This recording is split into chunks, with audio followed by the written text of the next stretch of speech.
अस्सलाम वालेकुम प्यारे दोस्तों, आप सभी खुश आमदीद मेरे चैनल स्नाइक प्लस सेंटर पर। आज की वीडियो में जानेंगे कैसे एक अल्लाह वाले की बरकत से एक शख्स की लंगड़ी बेटी जो अपाहिज थी, चल नहीं सकती थी, उसे चलना आ गया। तो आइए बढ़ते वीडियो की तरफ। बगदाद का एक पुराना वाक़या आता है कि एक शख्स ने बहुत सारा सामान लिया और उस सामान ले जाने के लिए उसे एक मज़दूर की ज़रूरत थी। तो वहाँ उसे एक कम उम्र लड़का दिखाई दिया, तो उसने उसे आवाज़ दी।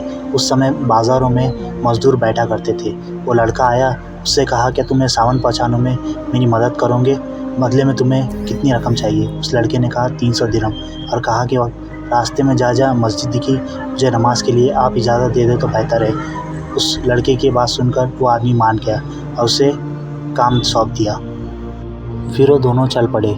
रास्ते में जा भी मस्जिद लगती, वो लड़का नमाज़ पढ़ लेता और वो आदमी उसे इजाज़त दे देता। फिर आने के बाद वो आदमी अक्सर वो सामान खुद उठाना चाहता, तो लड़का उसे हरगिज़ उठाने नहीं देता। कहता कि मैं हलाल खाना चाहता हूँ, हराम नहीं। यहाँ तक कि सिलसिला चलता रहा और वो दोनों घर पहुँच गए। घर पहुँचने पर उस आदमी को लड़का काफ़ी बेहतर दिखा। उसने उसे 300 दिरहम देकर रुकने के लिए कहा और अपनी बीवी के पास गया और बीवी से कहा कि तुमने क्या बनाया है। बीवी ने कहा मैंने फला खाना बनाया है और उससे कहा कि एक लड़का है, बड़ा नेक है, क्या उसे हम खाने की दावत दें। उसने कहा। फिर उस लड़के के पास वो आया। जब बीवी ने हाँ कह दिया तो उसने उस लड़के से पूछा क्या तुम खाना खाओगे। उसने कहा इसकी कोई ज़रूरत नहीं। उसके बावजूद भी इस शख्स की ज़िद और असरार पर वो लड़का मान गया और उसने खाने की दावत कबूल की। उसके बाद उस शख्स ने कहा कि यहाँ से रास्ता काफ़ी दूर है, तुम आज रात यहीं रुक जाओ। उस आदमी के ज़िद और असरार पर ये लड़का वहीं रुक गया। उस आदमी के घर एक बेटी भी थी जो कि लंगड़ी अपाहिज थी। उसका वालिद जब उसके कमरे में गया तो उस बेटी ने कहा अब्बू जान घर कौन आया है। तो दोनों माँ और बाप ने मिलकर बताया कि एक नेक अल्लाह वाला है, तो हमने सोचा आज रात उसे यहीं रोक ले, क्या है रात का सफ़र उसे मुश्किल ना गुजरे।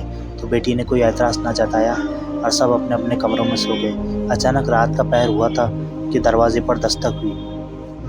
बाप और बेटी और माँ घबरा कर उठ गए। पूरे घर में कशमकश का माहौल था। तभी बाप ने देखा कि मेरी बेटी डर के मारे उठी और उठकर चलकर उसने दरवाज़ा के पास पहुंच गई। ये देखकर बाप बहुत हैरान था और दोनों बाप बेटी और माँ रोने लगे। उन्हें इस बात की बेहद खुशी थी कि उनकी लंगड़ी अपाहिज बेटी आखिरकार चलने लगी। उन्हें बिल्कुल यकीन न था कि ऐसा कभी होगा। फिर उसके बाद उन्होंने जब सामने के रूम में देखा तो अल्लाह वाला जा चुका था और वो एक चिट्ठी छोड़ गया था कि मुझे तलाश न करना, बस अपनी खुशी में खुश रहना और उस अल्लाह का शुक्र अदा करते रहना जिसने तुम्हारे ऊपर भी फजल किया है और मेरे ऊपर भी फजल किया है। प्यारे दोस्तों, ये वाक़या हज़रत मुहद्दिसिन इब्न जोशी ने अपनी किताब में लिखा है कि हज़रत हबीब अजमी एक बुज़ुर्ग थे। उनके पास एक मालदार आदमी आया करता था जो नमाज़ नहीं पढ़ता था।